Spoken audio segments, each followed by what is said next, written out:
परिचय। हम अपने आसपास जिन वस्तुओं को देखते हैं, अगर उनमें से किसी का भी चयन करें तो उसे पदार्थ के रूप में वर्गीकृत किया जा सकता है। विस्तृत रूप में कहें तो जिन वस्तुओं को हम अपनी इंद्रियों से देख या अनुभव कर सकते हैं, उन्हें पदार्थ के रूप में वर्गीकृत किया जा सकता है। अतः हम कह सकते हैं कि हर वैसी वस्तु जो स्थान घेरती है और जिसका अपना द्रव्यमान होता है, पदार्थ है।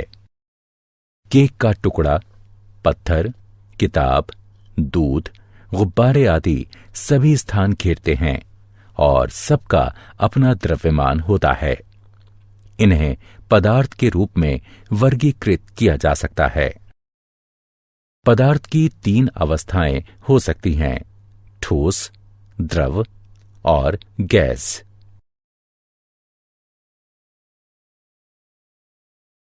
उद्देश्य। इस पाठ के अंत में आप निम्न करने में सक्षम हो जाएंगे: पदार्थों के प्रकार समझना, पदार्थों की अवस्था पहचानना, तापमान या दाब परिवर्तन होने पर पदार्थों की अवस्था किस प्रकार परिवर्तित हो सकती है, विभिन्न गतिविधियों द्वारा ऊर्ध्वपातन और वाष्पीकरण प्रक्रम के बारे में सीखना।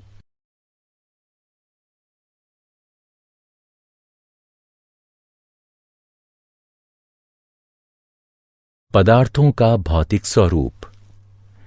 सभी पदार्थ का निर्माण सूक्ष्म कणों से हुआ है। ये कण इतने सूक्ष्म होते हैं कि इन्हें नंगी आंखों से देखना संभव नहीं है। इन सूक्ष्म कणों को अणु नाम दिया गया है।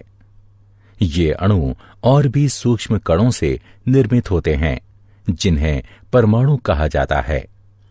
प्रत्येक पदार्थ के अणु भिन्न होते हैं। 115 प्रकार के परमाणु हैं, जो भिन्न प्रकार के जुड़ाव से भिन्न प्रकार के अणु पैदा करते हैं।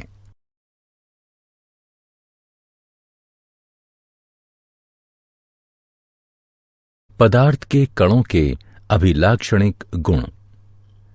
पदार्थ के कणों के मुख्य अभिलक्षण अधोलिखित हैं। पदार्थ के कणों के बीच रिक्त स्थान होता है। पदार्थ के कण निरंतर गतिशील होते हैं। पदार्थ के कण एक दूसरे को आकर्षित करते हैं। पदार्थ की अवस्थाएं। पदार्थ 3 प्रकार के होते हैं: ठोस, द्रव और गैस। ठोस का आकार और आयतन निश्चित होता है। द्रव का कोई निश्चित आकार नहीं होता, लेकिन आयतन निश्चित होता है। द्रव में बहाव होता है और इनका आकार बदलता है। गैसों का कोई निश्चित आकार और आयतन नहीं होता। ठोसों एवं द्रवों की तुलना में गैसों की संपीड्यता काफी अधिक होती है। तापमान का प्रभाव। आइए जानें कि ठोस, द्रव और गैस पर तापमान का क्या प्रभाव होगा। तापमान बढ़ाने पर गतिज ऊर्जा बढ़ जाती है। तापमान बढ़ने से ठोस द्रव में परिवर्तित यानी संगलन हो जाता है और द्रव गैस में परिवर्तित यानी वाष्पीकृत हो जाता है। गैस, द्रव और ठोस शीतलन या तापमान के घटने से संशोधित हो जाते हैं। केल्विन तापमान का एसआई मात्रक है। दाब का प्रभाव। पदार्थ के ठोस, द्रव और गैस अवस्थाओं पर दाब परिवर्तन का उल्लेखनीय प्रभाव पड़ता है। दाब बढ़ाने से गैस द्रव में परिवर्तित हो सकती है।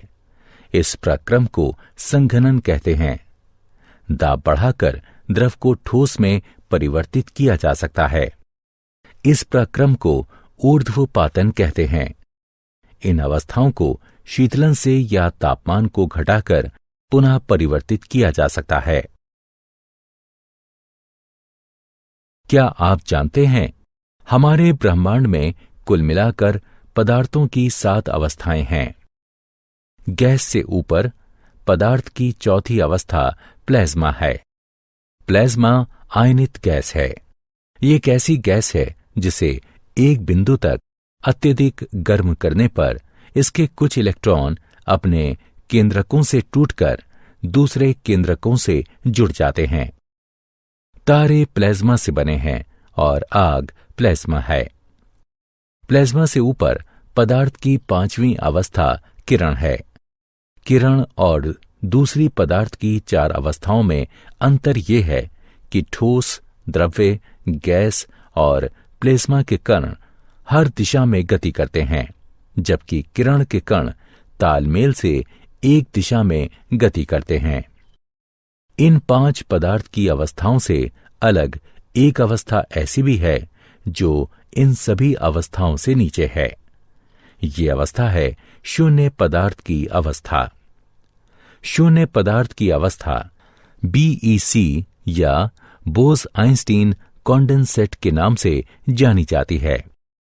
यह सबसे ज्यादा संघनित सभी पदार्थों का संघनन है। सारांश। आइए हमने जो कुछ सीखा है उसे संक्षेप में दोहराएं। सभी पदार्थ सूक्ष्म कणों से निर्मित हैं। अणु का निर्माण अति सूक्ष्म कणों से होता है, जिसे परमाणु कहते हैं। पदार्थ 3 प्रकार के होते हैं: ठोस, द्रव और गैस।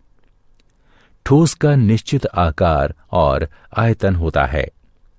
द्रव का आयतन निश्चित और आकार अनिश्चित होता है। गैस का ना तो आकार निश्चित होता है और ना ही आयतन। तापमान की SI इकाई केल्विन है। दबाव में वृद्धि कर गैस को द्रव में परिवर्तित किया जा सकता है।